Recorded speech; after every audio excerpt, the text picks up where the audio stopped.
नमस्कार मित्रो, माझ्या कायदेभान या लीगल चॅनलवर तुमचं स्वागत आहे।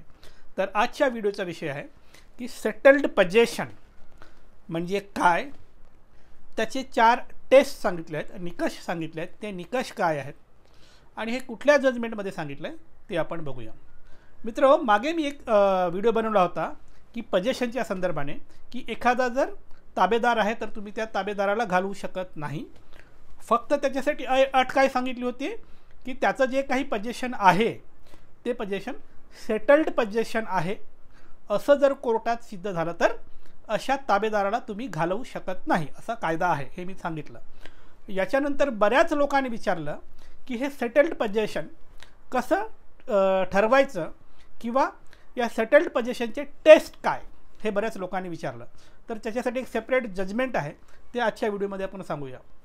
मुळात पोजेशनचे मी तुम्हाला 2 प्रकार सांगितले की जो ताबेदार आहे त्याला 2 कॅटेगरीमध्ये डिवाइड केलं कोर्टाच्या किंवा कायद्याच्या नजरेमध्ये।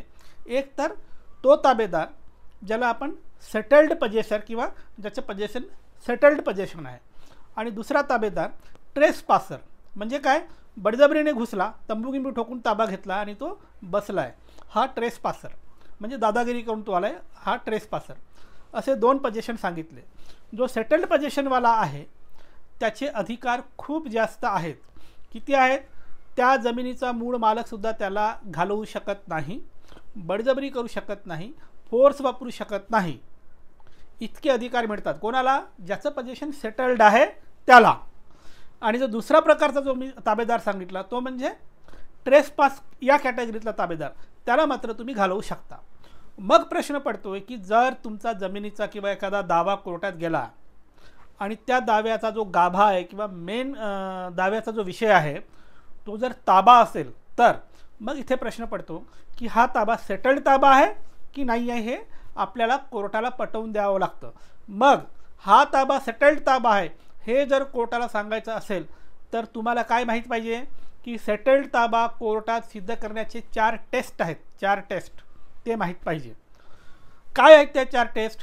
पहिली टेस्ट आहे त्या जमिनीवर त्या ताबेदाराचं बऱ्याच काळापासून ताबा आहे हे सिद्ध करता आलं पाहिजे, ही पहिली टेस्ट। दुसरी टेस्ट आहे याचा त्या जमिनीवर ताबा आहे याची माहिती मालकाला आणि आसपासच्या लोकांना आहे हे सुद्धा आपल्याला कोर्टात सिद्ध करावं लागतं। याला काय म्हणतात की ओपन टू एव्हरीबडी, पोजेशन काय आहे? ओपन टू एव्हरीबडी, ही दुसरी टेस्ट। तिसरी जी टेस्ट आहे, हा जो ताबेदार आहे, जो सेटल्ड ताबेदार असण्याचा दावा करतो, याचं त्या जमिनीवर ताबा घेण्याची जी काही प्रोसेस आहे ती पूर्ण झालेली पाहिजे। ताबा घेतल्यासारखं केलं पण घेतलं नाही, रोज गाडी तिथे उभी करतो त्या एखाद्या प्लॉटवर पण गाडी काढतो, किंवा त्याला कंपाऊंड नाही आहे म्हणजे ताबा घेतल्यासारखा करतोय पण ताबा घेतला नाही, असं नाही। ताबा घेण्याची प्रक्रिया या ताबेदारांनी पूर्ण केली पाहिजे। म्हणजे काय, जर ती जमीन असेल तर त्या जमिनीवर याचा पूर्ण ताबा असला पाहिजे, 12 महिने याचा असला पाहिजे, मध्ये कधीतरी येतो, 2 महिने तिथे राहतो आणि जातो, उरलेले 10 महिने राहतच नाही। आता या ताब्याला पूर्ण ताबा म्हटला जाणार नाही किंवा ताब्याची प्रक्रिया पूर्ण आहे असं म्हटलं जाणार नाही। तो कसा पाहिजे? 12 महिने 24 तास त्याचा तिथे ताबा पाहिजे, म्हणजे पूर्ण ताबा पाहिजे। कधीतरी अधातमधात येतो, 4 दिवस राहून जातो आणि मग म्हणतो की इथे माझा ताबा आहे त्याच्यामुळे मला सेटल्ड ताबेदार म्हणावा, असं म्हणून चालणार नाही। सेटल्ड ताबेदार ठरण्यासाठी पूर्ण ताबा असायला पाहिजे। आणि चौथी जी टेस्ट आहे ती चौथी अशी आहे, या ताबेदारांनी त्या जमिनीत ताबा घेतल्यावर ती जमीन ज्या पर्पजसाठी आहे त्या पर्पजचं काम या ताबेदाराकडून नेहमी झालेलं पाहिजे। म्हणजे काय, जर ती शेतजमीन असेल तर या ताबेदाराने तिथे शेती केलेली असावी, जर ते एखादं गोडाऊन असेल तर तो गोडाऊन या ताबेदाराने ऑपरेटिव्ह ठेवलेला असावा, जर तो फ्लॅट असेल तर त्या फ्लॅटमध्ये या ताबेदाराने तो फ्लॅट ऑपरेटिव्ह ठेवलेला असावा। म्हणजेच ज्या पर्पजसाठी ती प्रॉपर्टी आहे, ती लँड आहे, जे काही आहे त्या पर्पजसाठी त्या ताबेदारांनी तो प्लॉट, तो फ्लॅट, ती जमीन, ती शेती वापरलेली असावी। या जर 4 टेस्ट तो ताबेदार कोर्टात प्रूव्ह करू शकत असेल तर याला कोर्ट सेटल्ड पोजेशन म्हणतं। म्हणजे तुम्ही जर एखाद्या दाव्यात एखाद्या प्रॉपर्टीचं ताबेदार म्हणून दावा दाखल केला असेल किंवा ताब्याच्या आधारे मालकी हक्क तुम्ही सांगणार असाल तर तुमचं पोझिशन काय पाहिजे, सेटल्ड पोझिशन पाहिजे. आणि सेटल्ड पोझिशनचे काय आहेत, हे 4 टेस्ट आहेत. बरं, आत्ता ज्या मी 4 टेस्ट सांगितल्या त्याच्याबद्दल काही जजमेंट आहे का? हो, जजमेंट आहे.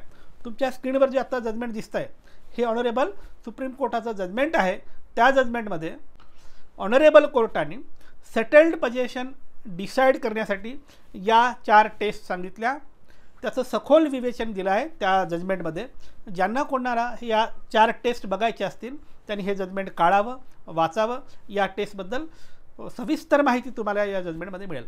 तर मित्र, ही होती माहिती की जर तुम्ही ताब्याच्या आधारे जर मालकी हक्क सांगत असणार तर तुम्हाला सेटल्ड पोझिशन ही गोष्ट कोर्टात प्रूव्ह करावी लागते आणि त्याचे 4 टेस्ट आहे. त्या संदर्भाने ही होती माहिती आणि एक जजमेंट. तुमच्यासाठी असंच मी कायद्याचे व्हिडिओ आणत राहीन. त्यासाठी कायदे भान पाहत राहा. आणि हो, ज्यांना कायदेशीर सल्ला हवा आहे तो संपर्क करू शकतो. माझा नंबर तुमच्या स्क्रीनवर दिसतोय, पण थेट फोन करायचा नाही, अजिबात फोन करायचा नाही. व्हॉट्सॲपवर जा, नाव गाव जिल्हा केसची माहिती लिहून पाठवा. तुमच्या केसमध्ये मेरिट असेल तर आम्ही सल्ला देऊ. बाय.